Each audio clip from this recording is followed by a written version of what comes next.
ما انتوا بتعرفوا تطلعوا اللي مالهمش لازمه ترندات اهو. ما تطلعوا مره ترند عليه القيمه. ما بتطلعوش الدكاتره ترندات ليه؟ الدكاتره اللي كشفها 1000 ونص وما بيعرفوش حتى يعالجوا. الدكاتره اللي عشان تحجزها تحجز قبلها ب5 6 شهور، اللي هو لو انت مريض اصلا تروح له جثه. الدكاتره اللي ما عندهاش ضمير ولا تعرف ربنا. الدكاتره اللي عشان تدخل لهم تدخل ل5 6 مساعدين علشان يشوفوا هل انت حاله مؤهله وتستحق انك تشوف الدكتور وتقابله ولا لا. يعني تبقى دافع كشفه وكمان مش من حقك تقابله. اللي قابله لازم يقرروا. اصلك هتقابل رئيس جمهوريه ايه؟ انت هتقابل نبي. الدكاتره اللي بتستغل الم وتعب ووجع المريض وخوف اهله عليه وتفضل تسحب منه لحد ما تشطبه، واول ما تحس ان خلاص ما معهوش حق الكشف ترميه رميه الكلاب.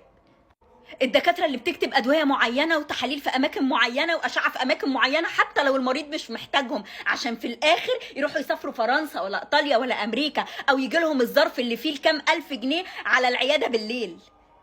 الدكاتره اللي تدخل تقول لها انا تعبان يقول لك انت كذاب. انا دافع كشف عشان انت تعرف انا مالي، مش عشان تكذبني او تقولي بيتهيألك ولا تستهون بألمي ولا تعبي. مش عارف تشخص قولي معرفش، روحي لدكتور تاني، شوفي حد تاني. انا مش تقول انت كذاب، مش تقول له انت بتستعبط. الدكاتره اللي بتدخل معاه شماشرجي ماسك الساعه علشان المريض لو اتكلم كلمتين زياده يقولوا له يلا يا دكتور وقتك، وانت طالع ياخدوك يحاسبوك على ثمن العمليه ويشوفوا هياخدوا منك كوميشن كام.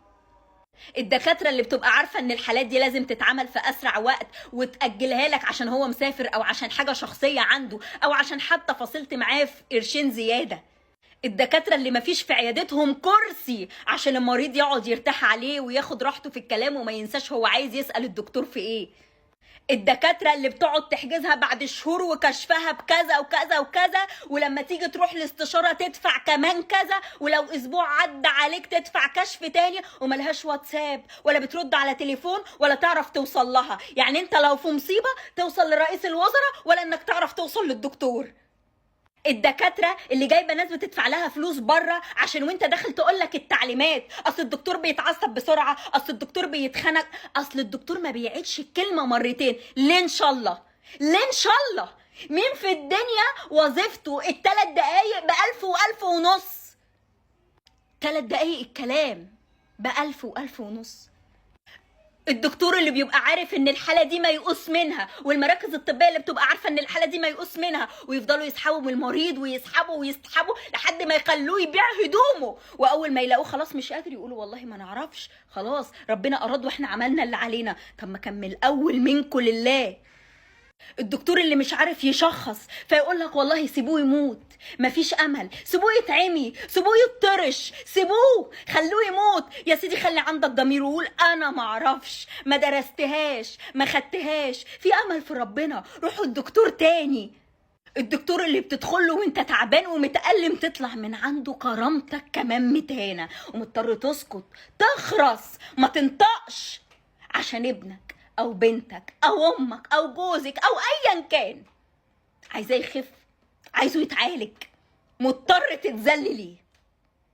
الدكتور اللي بيبقى عارف كويس قوي ان الحاله دي مش هيعرف يعالجها او يشخصها، وبعد ما يقعد كده يعمل عليك حوار دقيقتين 3 يقول لك والله مش تخصصي او انا مش هعرف. طب ما تديني الكشف وانا طالعه، ادوني عشان اروح لدكتور تاني يعالجني او يشوفني. هو انا ذنبي انك طلعت مش عارف؟ بتستحل فلوس الشقيان المرضان يا جدع.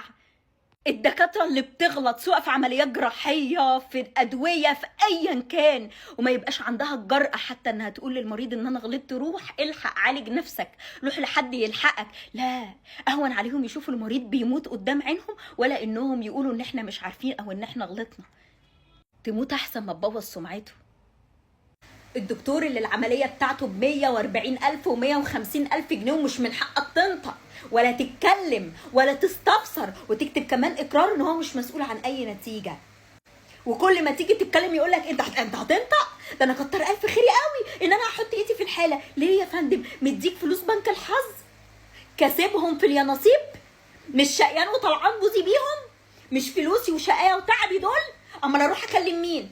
احاسب مين لما حاجه تفشل؟ احاسب مين لما المريض يموت؟ اكلم مين؟ الدكتور اللي بيجرب في المريض كانه فار تجارب، الدواء الجديد بقى، الاشعه الجديده، مش عارفه ايه الجديده، عشان ياخد فلوس. الدكاتره اللي بتعمل اعلانات مموله وبتشتري صفحات عليها الاف البشر عشان تغوي المرضى الغلابه اللي زينا، اللي بيستنشقوا في اي حد يقولوا ان هو فاهم في المرض وهو لا يفقه اي شيء في التخصص بتاعه. المراكز الطبيه اللي بيحصل فيها بلاوي بلاوي ومفيش اي رقابه عليها، ولا حد بيبقى عارف البلاوي اللي بتحصل فيها. مين اللي مدي البشر دول الحق ان هم يعملوا فينا كده، يعملوا فيا انا كده كمواطن؟ انا راح اكشف بفلوسي، انا راح ادفع فلوس عمليه وكشف علشان البني ادم ده يعالجني، عشان هو ملاك الرحمه، عشان انا المفروض رايح له وانا فاقد الامل في الدنيا وفي الحياه ومتالم، اطلع من عنده كويس، اطلع من عنده متعالج متطبب، لانه طبيب ده وظيفته. مين اللي مسؤول عن عصابات الدكاتره في مصر؟ مين؟ زمان كان اسمهم ملايكه الرحمه، كنت تبقى رايح لملاك الرحمة. دلوقتي 90% أو أكتر منهم أعوان إبليس على الأرض. اليهود ما مشيوش. إحنا اليهود حوالينا معانا موجودين، ما يعرفوش ربنا، ما يعرفوش أي حاجة عن ربنا. طالما بتعرفوا تطلعوا اللي ملهوش لازمة ترند، وبتطلعوا كيس الشيبسي ترند، طلعوا حاجة عليها القيمة ترند. ما تتكلموا، ما تقولوا. مين فينا ما راحش الدكتور واتهان كرامته واتذل واتعالج غلط وطلع بوزه؟ مين فينا بيتذل عشان يحجز الدكتور؟ مين فينا عشان يجيب الكشف ممكن يشتغل شهر كامل عشان يروح يكشف؟ مين اللي بيطلع من عند الدكتور شايل هم المصاريف اللي هيصرفها بعدها، وشايل هم انه يروح له يدفع له تاني عشان يقول له عنده ايه اصلا، مش عشان ما شخصوش اصلا. انت بتدفع مرتين 3 عشان تعرف التشخيص. اعملوا مرة حاجة عليها القيمة. زعلانين من بتوع التيك توك. هم بيعملوا ايه بتوع التيك توك؟ بيضروا مين؟ بيضروا نفسهم، بيضروا واحد بكامل ارادته فتح الفيديو اتفرج. انما انا مريض، انا مضطر اروح لدكتور. اصل انا مش عربية لو باظت هركنها واقول والله ما مستخدمها. انا بني ادم مضطر اروح للدكتور واستحمل سخافته، واستحمل قلة ذوقه، واستحمل قلة ادبه، واستحمل استغلاله، وانا عارف عشان بتألم او حد عزيز عليا بيتألم. ارجوكم اوقفوا مهازل الدكاترة في مصر، اوقفوا مهزلة الدكاترة الخاصة في مصر والمراكز الطبية في مصر بعد اذنكم.